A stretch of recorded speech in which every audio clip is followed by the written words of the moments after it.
स्मृति मंधाना की शादी तो आपको याद ही होगी, वही शादी जो होते होते नहीं हुई, जिसके बारे में स्मृति ने ज्यादा कुछ ना कहते हुए बस अपने सोशल मीडिया से पलाश के फोटोज डिलीट कर दिए थे।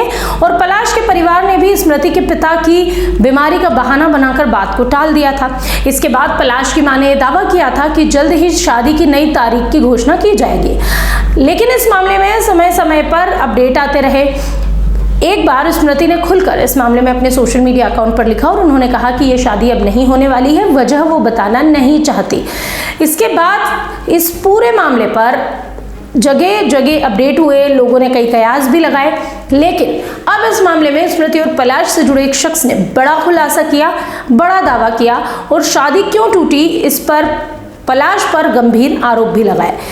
जब पलाश पर यह आरोप लगाए गए तो बदले में पलाश का जवाब भी सामने आया।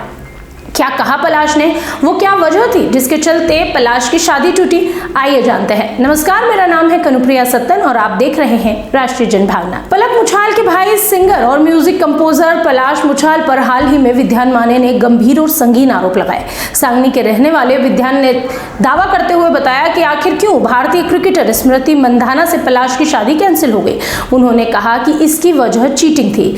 पलाश को एक दूसरी महिला के साथ पर पकड़ा गया था, जिसके बाद महिला क्रिकेटर्स ने जमकर पलाश की पिटाई भी की और स्मृति और पलाश की शादी रद्द हो गई।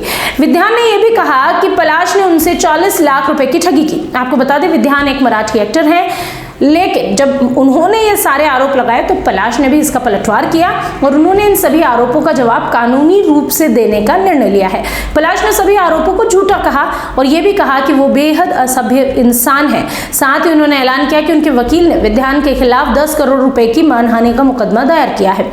पलाश ने 24 जनवरी की शाम को अपने इंस्टाग्राम अकाउंट पर यह जानकारी साझा करते हुए लिखा कि मेरे वकील श्रेयांश मिथारे ने सांगली के रहने वाले विद्यान को मेरी प्रतिष्ठा और चरित्र को जानबूझकर खराब करने के इरादे से किए गए झूठे, असभ्य और अत्यधिक मानहानिकारक आरोपों के लिए 10 करोड़ रुपए की मानहानि का कानूनी नोटिस भेज दिया है। विद्यान माने ने महाराष्ट्र के सांगली जिले में पुलिस से संपर्क किया था और आरोप लगाया था कि पलाश ने उनसे 40 लाख रुपए की ठगी की। इस शिकायत में यह कहा गया कि पलाश मुछाल 5 दिसंबर 2023 को सांगली में विद्यान से मिले थे और फिल्म प्रोडक्शन में निवेश की जब विद्यान ने रुचि दिखाई तो मुछाल ने उनसे कहा कि वो आने वाले प्रोजेक्ट नजरिया में प्रोड्यूसर के तौर पर इन्वेस्ट कर सकते हैं। उन्होंने दावा किया कि फिल्म OTT प्लेटफॉर्म पर रिलीज होने के बाद 25 लाख रुपए के निवेश पर 12 लाख रुपए का मुनाफा मिलेगा। साथ ही फिल्म में एक रोल भी ऑफर किया। इसके बाद 2 और बार दोनों मिले और मार्च 2025 तक विद्यान ने कथित तौर पर मुछाल को कुल 40 लाख रुपए दिए। हालांकि प्रोजेक्ट पूरा नहीं हुआ, इसलिए विद्यान ने अपना पैसा वापस मांगा। कथित तौर पर उन्हें पलाश से कोई जवाब नहीं मिला। इसके बाद उन्होंने सांगली पुलिस से संपर्क किया और पलाश पर शादी से पहले स्मृति को धोखा देने का भी आरोप लगाया और साथ ही साथ पलाश पर यह गंभीर आरोप लगाए कि उन्होंने 40 लाख रुपए का फ्रॉड किया। विद्यान ने एक मीडिया को इंटरव्यू दिया था जिसमें पलाश ने स्मृति पर चीट किया था, ये दावा किया। उन्होंने कहा, मैं शादी की तैयारियों में 23 नवंबर 2025 को मौजूद था। उन्हें एक दूसरी महिला के साथ बिस्तर पर रंगे हाथों पकड़ा गया। ये दृश्य वाकई बेहद भयानक था। फिर भारतीय महिला क्रिकेटरों ने जमकर पलाश को पीटा भी। पलाश का पूरा परिवार चिंदी चोर है। उन्होंने कहा कि मुझे लगा था वो शादी करके सांगली में बस जाएगा, लेकिन ये मेरे लिए पूरी तरह उल्टा हो गया। जब मैं पिछले महीने उनकी मां अमिता मुछाल से मिला तो उन्होंने कहा कि फिल्म रिलीज करने का बजट अब बढ़कर 1.5 करोड़ हो गया है।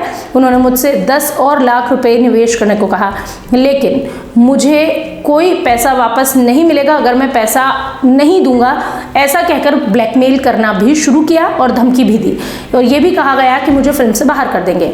इसलिए मुझे पुलिस में आकर शिकायत दर्ज करनी पड़ी। बहरहाल इस मामले में कितनी सच्चाई है ये तो आने वाला वक्त ही बताएगा, लेकिन पलाश मुछाल को लेकर इस तरह के दावे आम बात है। इस मामले पर आपकी क्या राय है? क्या स्मृति और पलाश की शादी के टूटने की वजह चीटिंग हो सकती है? आपकी जो भी राय है कमेंट बॉक्स में जरूर बताएं। देखते रहिए राष्ट्रीय जनभावना।